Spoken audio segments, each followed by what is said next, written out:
They replaced my seat with a trash can at my own son's wedding. My daughter-in-law said with a laugh, "It's just a joke, Margaret. Don't be so dramatic." I wish I could tell you that was the moment my heart broke. The truth is, it had been cracking for months. I'm Margaret Collins, 68 years old, a widow for nearly 6 years, and on the morning of my son Ethan's wedding, I woke up believing it would be one of the happiest days of my life. The ceremony was being held at a beautiful vineyard just outside Napa Valley. The kind of place people save magazine photos of and dream about for years. The sun was shining. The weather was perfect. The hills rolled into the distance like a painting.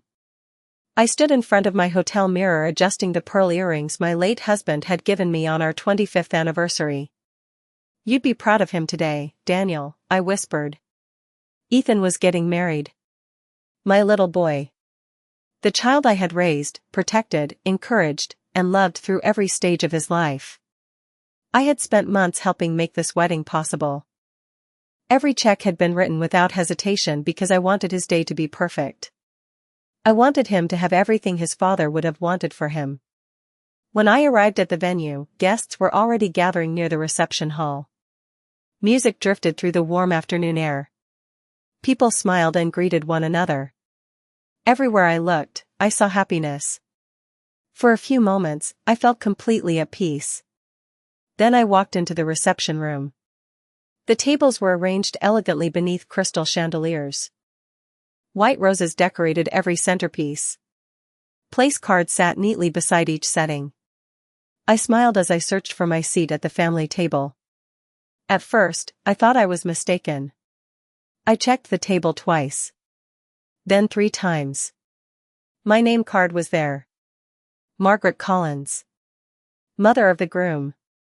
But where the chair should have been, there was a silver trash can. A real trash can. Clean. Polished.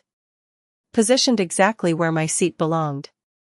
For several seconds, I simply stared at it. The room seemed strangely quiet around me. My eyes moved from the trash can to the place card and back again. I honestly wondered whether someone had made a mistake during setup. Then I heard laughter. A small group standing nearby was trying not to smile. One woman covered her mouth. Another looked away. My stomach tightened. Before I could say anything, Vanessa appeared beside me.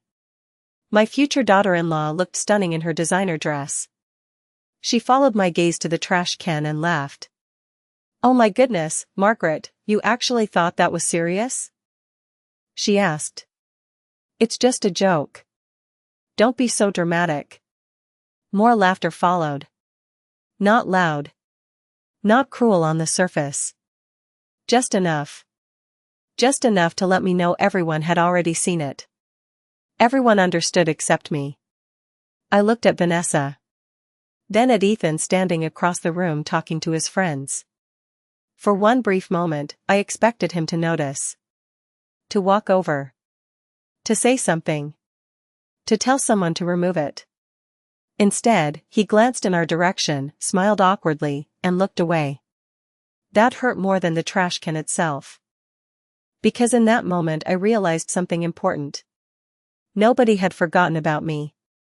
Nobody had accidentally overlooked me. This had been planned. Carefully. Deliberately. Publicly. The mother who helped pay for the wedding had become the punchline. I forced a small smile. "Of course," I said softly. "Just a joke." Vanessa seemed relieved that I wasn't making a scene. She patted my arm and disappeared into the crowd. Around me, the wedding continued as though nothing unusual had happened. But inside, something shifted. I stopped feeling embarrassed. I stopped feeling confused. Instead, I became curious. Because people only make jokes like that when they believe there will be no consequences. They only humiliate someone publicly when they're convinced that person is powerless. As I stood there looking at that silver trash can, I remembered something my husband had told me years ago. The strongest person in the room is usually the one who stays quiet long enough to see everyone reveal who they really are. So I smiled. I thanked the wedding coordinator when she offered me another chair. And I sat down without saying a single word. Because Vanessa thought she had embarrassed me. What she didn't realize was that she had just shown me exactly who she was. The bedroom felt impossibly quiet after that dinner. I sat on the edge of the bed I had shared with Noel for 32 years and listened to the silence pressing against the walls. His reading glasses still rested on the nightstand. A paperback novel lay open where he had left it. The digital clock glowed softly in the darkness, marking each passing minute of a life that no longer felt like mine. For the first few days after the funeral, I moved through the house like a visitor. Every room carried traces of him. His favorite coffee mug sat beside the sink. His gardening gloves hung neatly in the garage. The recliner in the living room remained angled toward the television exactly as he had left it. Sometimes I caught myself turning toward the front door at 5 o'clock, expecting to hear his truck pull into the driveway. Then reality would settle over me all over again. Noel was gone. The man who had held my hand through illnesses, financial struggles, and every challenge life had thrown at us was no longer there. What surprised me was not the grief. It was the way everything else began changing almost immediately. Wade stopped lingering after dinner. Before, he would sit with me for an hour, talking about work or asking if I needed help around the house. Now he always seemed rushed. His phone buzzed constantly. His attention drifted elsewhere. If I started talking about his father, he found reasons to leave the room. Romy became even colder. She no longer bothered pretending to be polite. Small comments slipped into conversations. Remarks about maintenance costs. Property values. Empty bedrooms. At first I told myself it was my imagination. Grief can make ordinary words feel sharper than they are. But then I noticed something else. They had started discussing plans for the house as though I were not standing there. One afternoon, I walked into the kitchen and found them studying papers spread across the counter. They immediately covered them when they saw me. Another time, I overheard Romy talking on the phone. She lowered her voice when I entered the room, but not before I heard the words additional bedroom and nursery. The realization settled slowly, like a cold winter fog. I was becoming invisible inside my own home. One evening I prepared dinner exactly the way Noel liked it. Pot roast with carrots, mashed potatoes, and fresh dinner rolls. The aroma filled the house. For a moment it almost felt normal. Then Wade texted 30 minutes before dinner. Running late. Do not wait up. Romy never responded at all. I sat alone at the dining room table. 3 plates. 3 glasses. 2 empty chairs. The food grew cold. The clock ticked steadily on the wall. Outside, the sun disappeared behind the trees. I finally cleared the table by myself. As I wrapped the leftovers, I found myself staring at the family photographs on the refrigerator. Birthday parties. Christmas mornings. Summer vacations at the lake. Wade smiling with his arm around me. Romy standing beside him during happier years. Looking at those photographs felt like studying strangers. I remembered teaching Wade how to ride a bicycle. I remembered helping him with science projects. I remembered working extra shifts when money was tight so he could attend college without debt. Every sacrifice had felt worthwhile because family was supposed to mean something. Family was supposed to last. Yet lately, every conversation carried a subtle distance. Every interaction felt transactional. Practical. Calculated. The warmth had disappeared long before Noel died. I was only beginning to recognize it now. The hardest moments came in the mornings. Noel used to wake before me and make coffee. I would walk into the kitchen and find him reading the newspaper while sunlight streamed through the windows. Now the kitchen felt hollow. I brewed 1 cup instead of 2. The empty chair across from me seemed larger each day. Sometimes I reached for my phone to call him before remembering there was no number left to dial. One rainy afternoon, I opened his closet. His shirt still hung neatly in rows.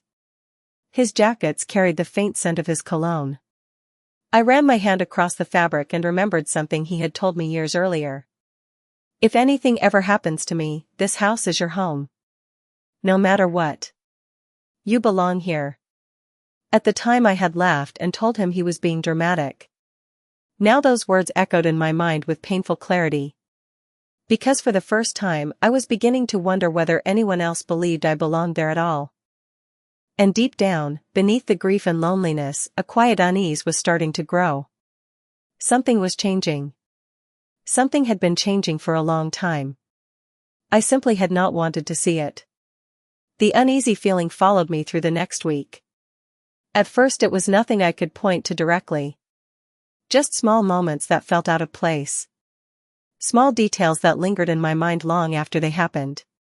One morning I came downstairs and found several framed photographs missing from the living room shelves. They were photographs of Noelle and me through the years.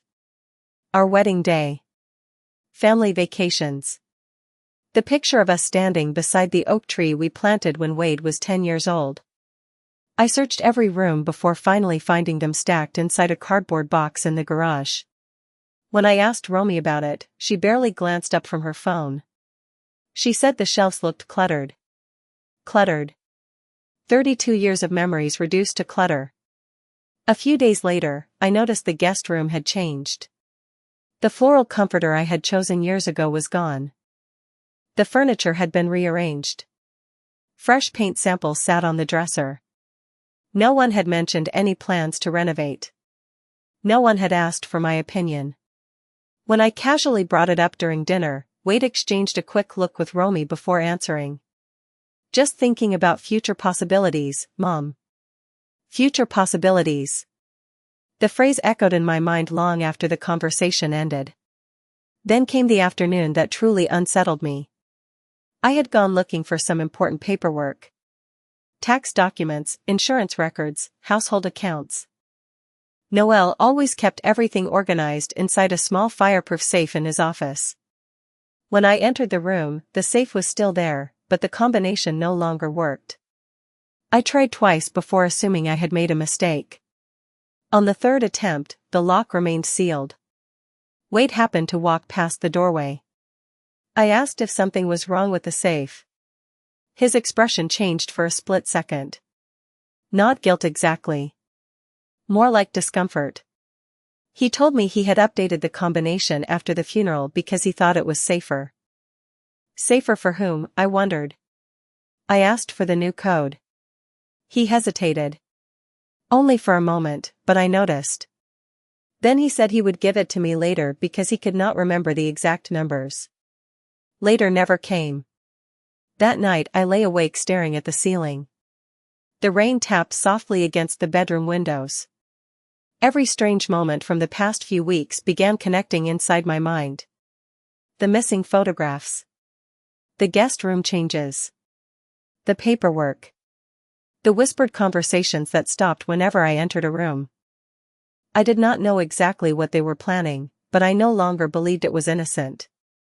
The next morning brought another surprise. I walked into the kitchen and found Romy speaking with a real estate agent. At least that was my assumption based on the brochures spread across the table.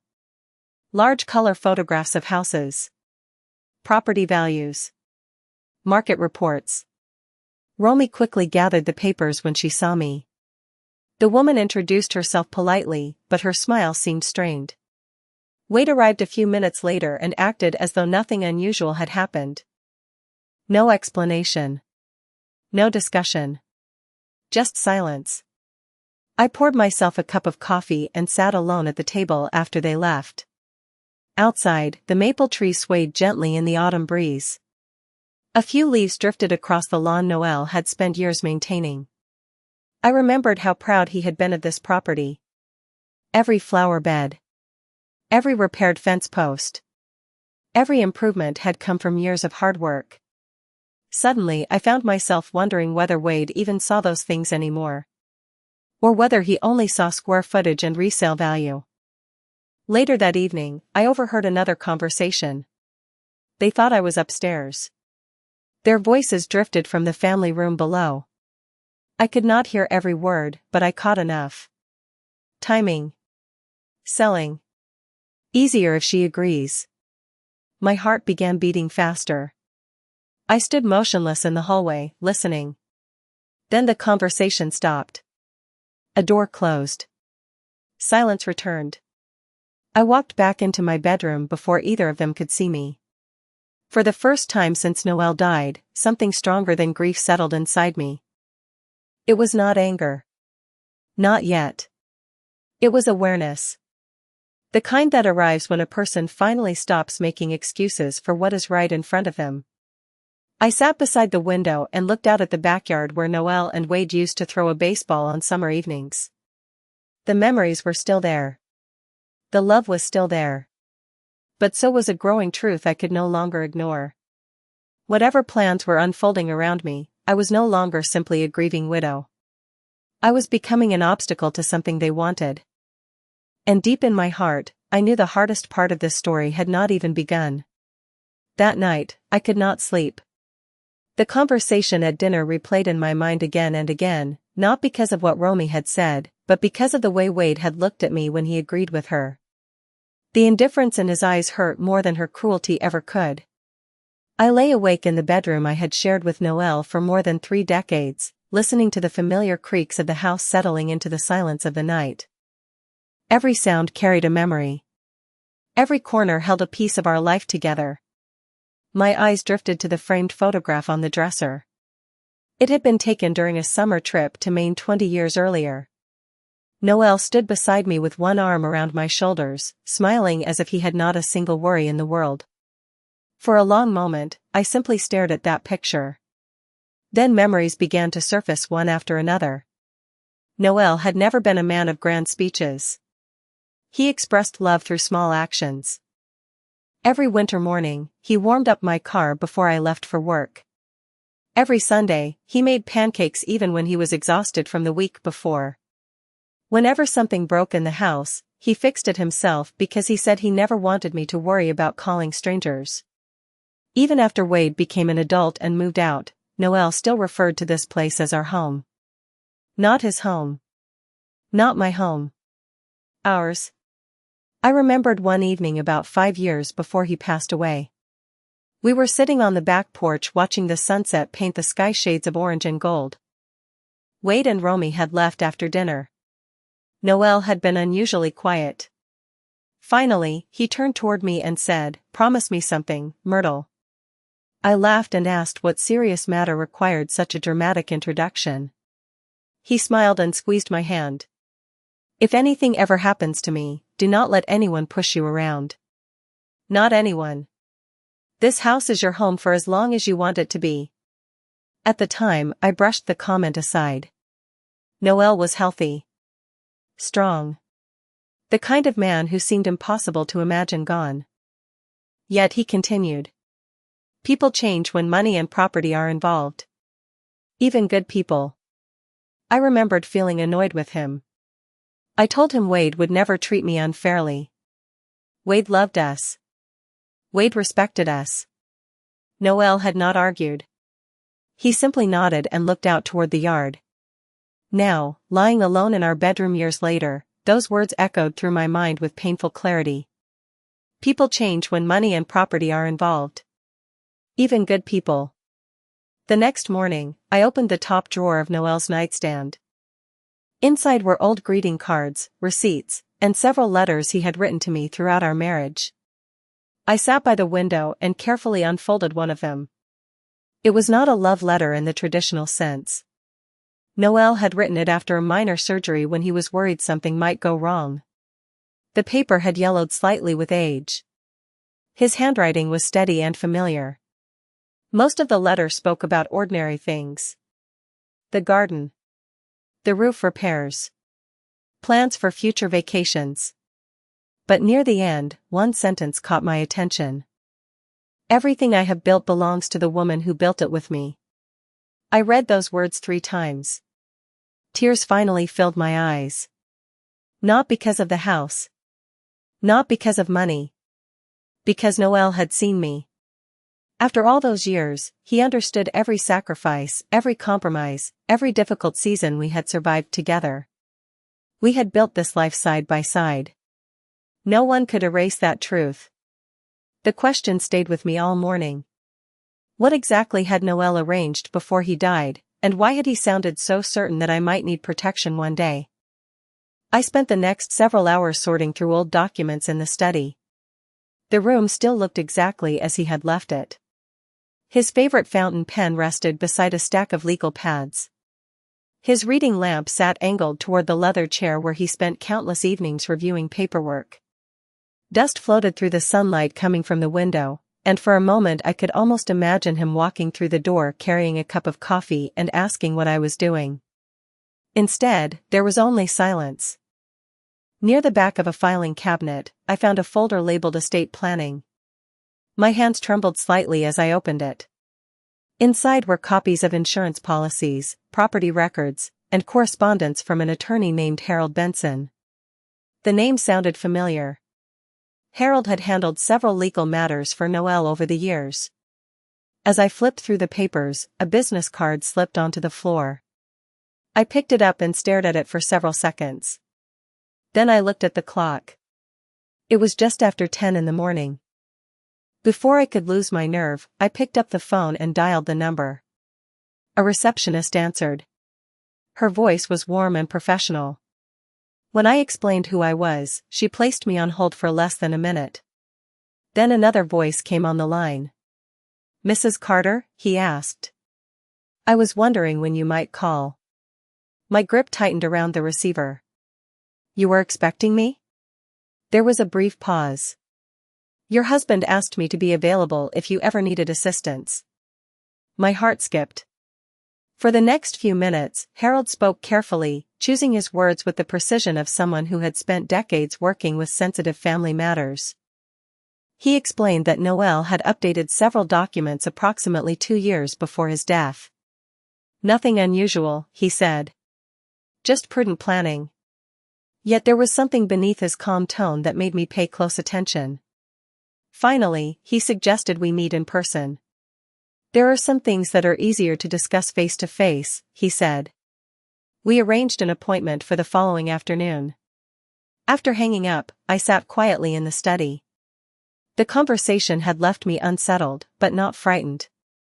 For the first time since Noel died, I felt as though I was moving toward answers rather than away from them.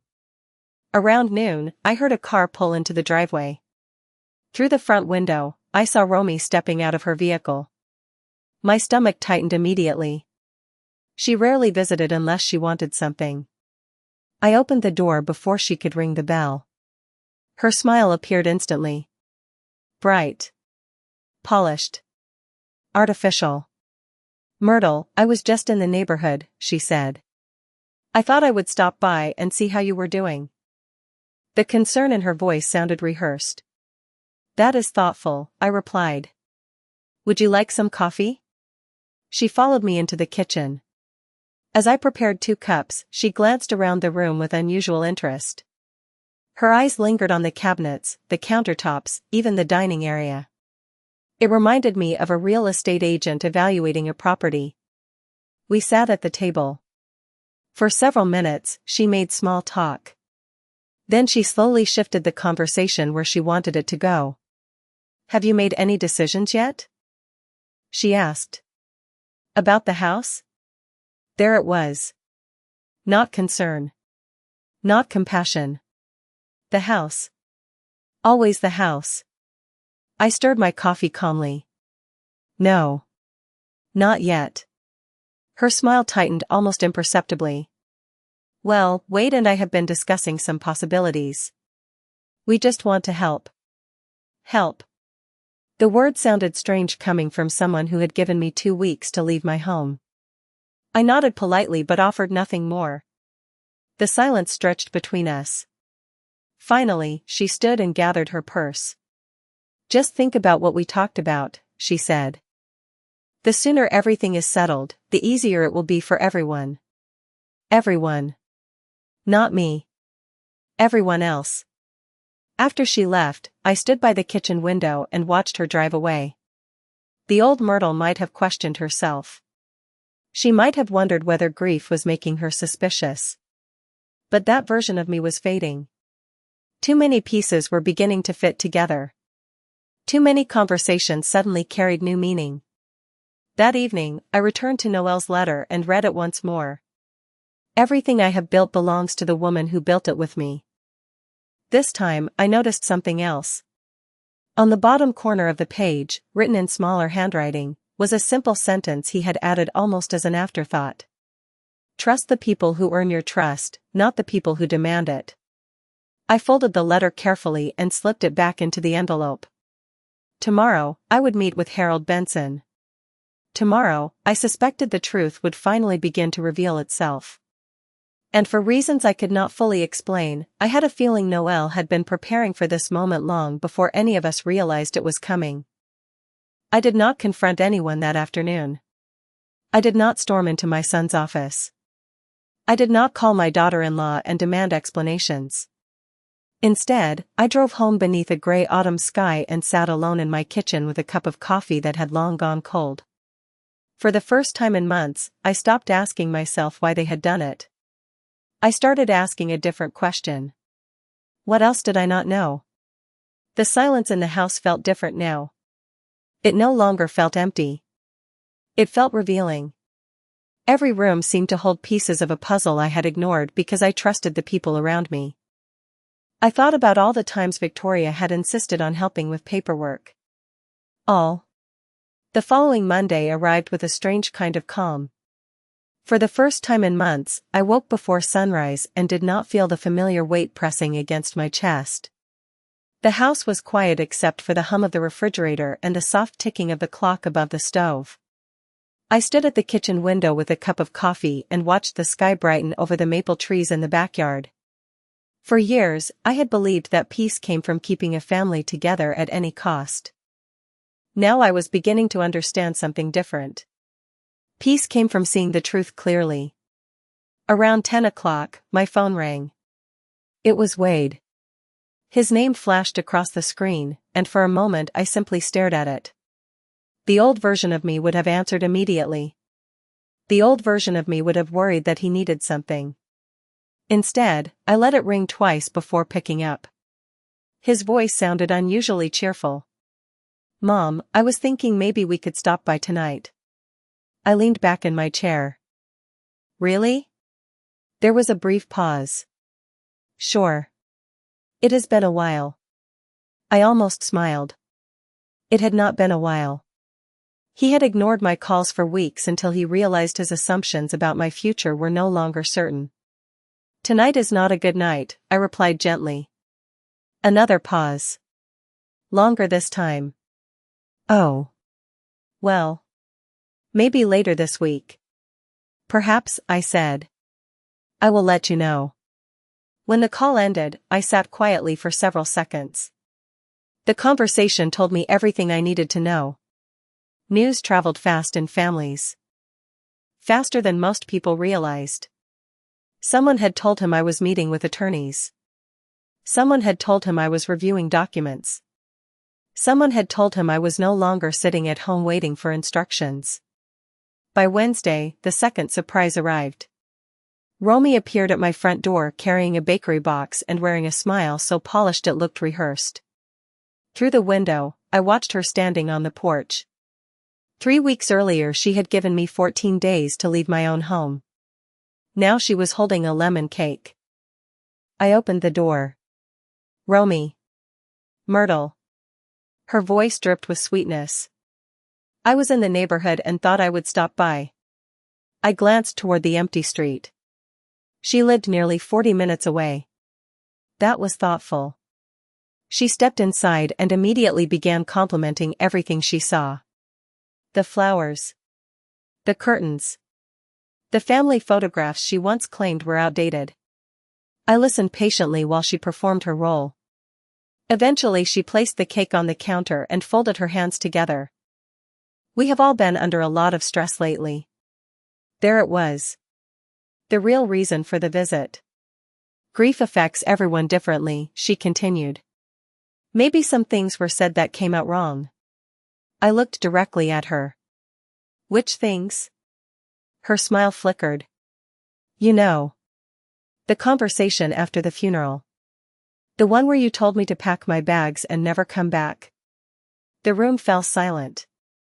For the first time, she could not find an immediate response. She looked away. We were emotional. I was emotional too, I said quietly. My husband had been buried 7 days earlier. She shifted uncomfortably. The confidence I had seen for years seemed smaller now. Less certain. We just want what is best for everyone. I nodded slowly. That is exactly what I want as well. She stayed another 10 minutes before leaving. When her car disappeared down the street, I carried the untouched cake to the refrigerator and closed the door. I felt no anger. No satisfaction. Only clarity.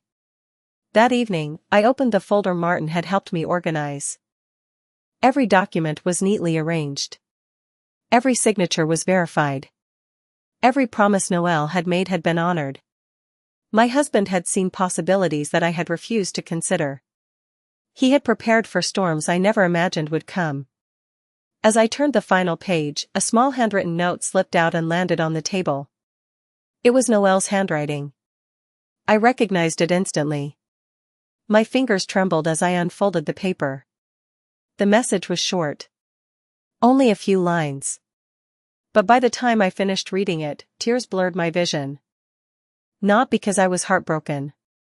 Not because I felt abandoned. For the first time since his death, I realized I was not alone. Noel had left me something far more valuable than money or property. He had left me the truth. And the people who had counted on my silence were about to discover just how dangerous the truth could become. The next morning, I carried Noel's note into the sunroom and read it again.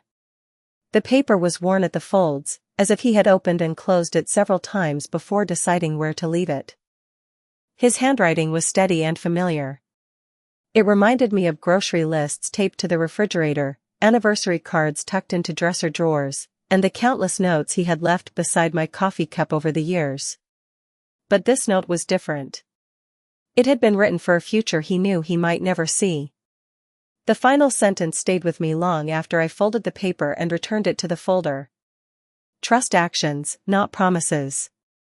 I sat quietly, looking out at the backyard where Noel had spent every spring planting flowers. How many times had Wade promised to visit more often? How many times had Romy promised she only wanted what was best for the family? The answer no longer mattered. Their actions had already spoken. Around noon, Martin called. His voice carried an energy I had not heard before. Myrtle, I think it is time we meet. My stomach tightened slightly. Did something happen? Not exactly. But there are details you need to see for yourself. An hour later, I was sitting across from him in his office. Several folders rested neatly on the conference table. Sunlight filtered through the large windows overlooking downtown. Martin adjusted his glasses and slid a document toward me. Before Noel passed away, he reviewed every major asset. He wanted everything organized and protected. I studied the paperwork. Most of it was familiar. Property records. Financial statements. Insurance documents. Then Martin opened another folder. This is what you have not seen yet. My eyes moved across the page. At first, I did not fully understand what I was reading. Then the numbers began to settle into place. The house. The investments. Several accounts I had never personally managed. Everything had been structured with extraordinary care. Noel had not simply left assets behind. He had created safeguards. Conditions. Protections. Layers that could not be altered without my direct approval. Wade does not know any of this? I asked quietly. Martin shook his head. No. He made assumptions. That is not the same thing as knowing the facts. I leaned back in my chair. Suddenly, several conversations from the past month made perfect sense. Wade's confidence.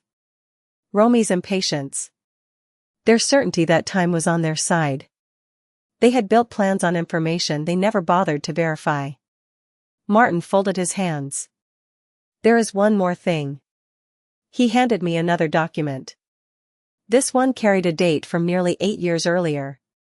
I stared at the signature at the bottom. Noel's. He updated this after a disagreement with Wade. Martin explained. Nothing dramatic. But it worried him. I looked up. What disagreement? Martin hesitated before answering.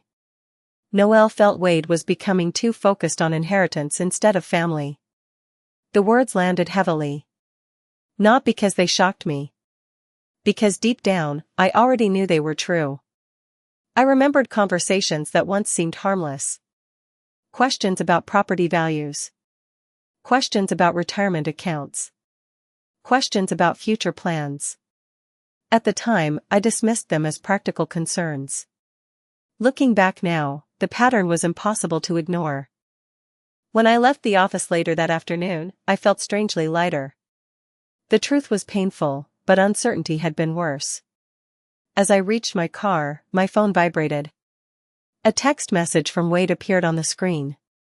Mom, can we have dinner this weekend? Just family. No agenda. I stared at the message for several seconds. No agenda. The phrase almost made me laugh. For months, every interaction had carried an agenda. Every conversation had pointed toward the same destination. The house. The future. Control. I typed a simple reply. I will think about it. Less than 5 minutes later, another message arrived. This time from Romy. I hope we can put the past behind us. Family is important. I slipped the phone into my purse without answering. The sudden concern. The sudden kindness. The sudden urgency. None of it felt genuine. That evening, I returned home and found myself standing in the living room. The same room where Noel and I had celebrated birthdays, anniversaries, graduations, and quiet Sunday afternoons. For weeks, grief had clouded every memory. But now something else was emerging. Strength. Not anger. Not revenge. Just strength. I walked to the bookshelf and removed an old photo album. Inside was a picture of Wade at 12 years old, proudly holding a fishing rod beside his father. They were both smiling. Looking at the image hurt more than I expected. Because I could still see the boy he had once been. The boy Noel adored. The boy I would have done anything to protect. Somewhere along the way, that boy had been replaced by a man willing to watch his grieving mother lose everything without protest. I closed the album carefully. The hardest truths were never about money. They were about character. And for the first time, I was no longer afraid to see my family exactly as they were. What I did not know yet was that within days, a conversation would take place that neither Wade nor Romy expected. And once those words were spoken, there would be no way for any of us to return to the version of the family we used to pretend still existed. 3 days later, I agreed to dinner. Not because I believed Wade's sudden concern was sincere, but because I was ready to stop guessing. The restaurant he chose sat beside the river on the edge of town, one of those places that tried to feel elegant without being formal. Noel and I had celebrated our 30th anniversary there years ago. Walking through the entrance brought back memories I had not expected. For a brief moment, I could almost hear his laugh. Then I saw Wade and Romy waiting at a corner table, and the feeling disappeared. They both stood when I approached. Wade hugged me quickly. Romy smiled warmly. Too warmly. It was the kind of smile people wear when they are trying to repair something they already broke. We ordered dinner and spent the first 20 minutes discussing harmless subjects. The weather. Traffic. A neighbor who had recently moved away. Every sentence felt carefully selected. Every topic felt rehearsed. Finally, Wade set down his fork and leaned forward. Mom, I have been worried about you. There it was. The conversation had finally arrived. That is kind of you, I replied. He nodded. Losing Dad was hard on all of us. I noticed Romy watching my face carefully, measuring every reaction. I agreed. Wade took a slow breath. We just want to make sure you are making good decisions. The words hung in the air between us. I almost smiled. Good decisions. Not happy decisions. Not healing decisions. Good decisions. The kind of phrase people use when they are really talking about money. What decisions concern you? I asked calmly. Wade exchanged a quick glance with Romy. We heard you have been meeting with attorneys. There it was. Direct at last. I folded my hands on the table. Yes. Neither of them spoke for several seconds. Finally, Romy stepped in. We were surprised. We thought we were all on the same page. About what? I asked. Again, silence. The question seemed to make them uncomfortable. Because answering honestly would require admitting assumptions they had never earned the right to make. Wade cleared his throat. About the future. I looked out the window toward the river. Evening sunlight danced across the water. The future belongs to all of us eventually, I said quietly. But not necessarily in the ways we expect. Wade frowned slightly. He had always hated vague answers.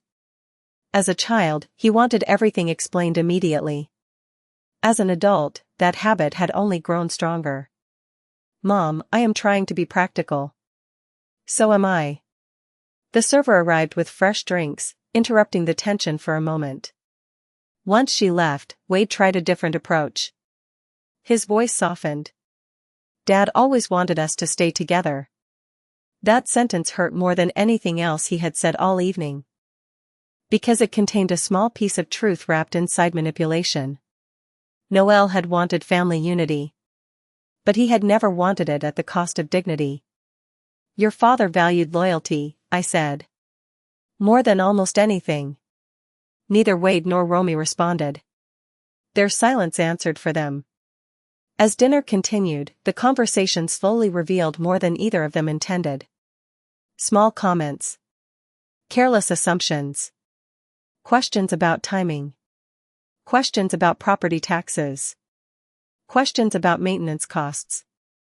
Each one confirmed what Martin had already helped me understand. They were not worried about me. They were worried about uncertainty. For years they believed the future was already settled. Now they were discovering that certainty had never existed. By the time dessert arrived, I felt unexpectedly calm. Not victorious. Not angry. Simply certain. The uncertainty that had haunted me after Noel's funeral was gone. In its place stood clarity.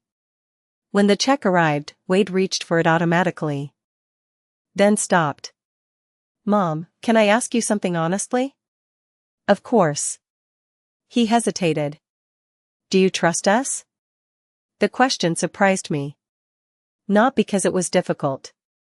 Because it was the first honest thing he had said all night. I looked at my son carefully. Really looked at him. The lines around his eyes. The gray beginning to appear near his temples. The impatience he inherited from me.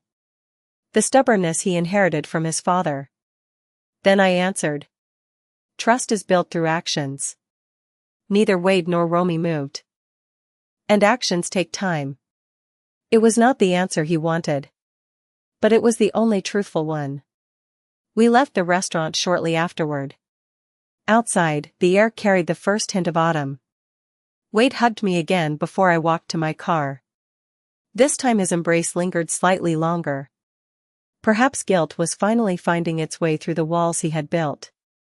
Perhaps not. As I drove home, my phone buzzed with a message from Martin. Only one sentence appeared on the screen.